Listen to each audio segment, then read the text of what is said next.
représentant, je suis un militant de la LDNA, c'est-à-dire la Ligue de défense nord-africaine. Donc moi, je vais aller un peu plus radical. Parce que depuis tout à l'heure, j'attends beaucoup les gens, ça parle. Effectivement, il y a des choses sur lesquelles je suis d'accord. Mais nous, on tenait au fait à préciser que si aujourd'hui, il y a des gens qui sont mis en esclavage en Libye, c'est bien, c'est trop facile au fait d'accuser l'Europe, de toujours accuser l'Europe, de dire que c'est les Blancs, la colonisation, les dictateurs. Mais on fait des manifestations, on accuse l'Europe, mais on n'accuse jamais nos propres frères africains, nos propres sœurs africaines qui contribuent, qui sont là-dedans. Ça veut dire qu'aujourd'hui, avant de vouloir combattre les gens qui sont de l'extérieur, il faut peut-être commencer à combattre ceux qui sont de l'intérieur.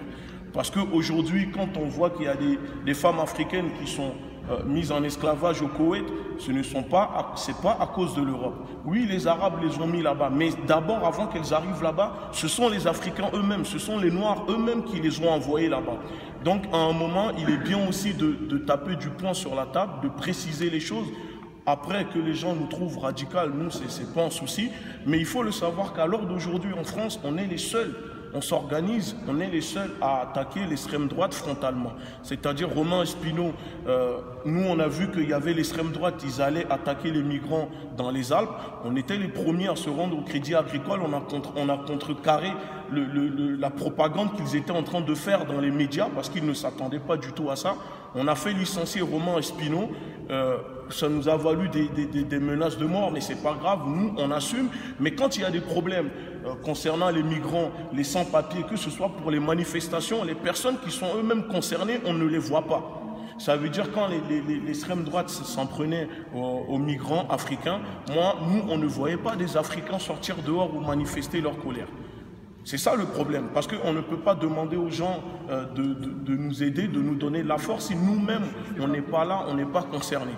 Donc moi, j'aimerais le dire aux gens, je suis désolé, mais il faut qu'on arrête de faire un peu les hypocrites, parce que oui, il y a des dictateurs qui contribuent à cela, mais ces dictateurs-là ne sont pas soutenus que par les Européens.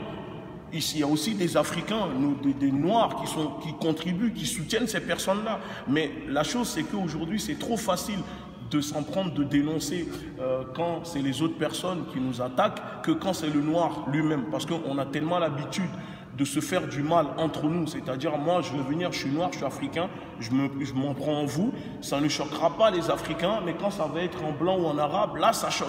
En gros, c'est comme si entre nous, on légalise le fait de nous faire du mal. Si nous-mêmes, on ne donne pas de l'importance à notre vie et on ne montre pas au monde entier, aux autres personnes qu'on respecte, on tient à notre vie, il ne faut pas s'étonner de voir les autres nous maltraiter partout.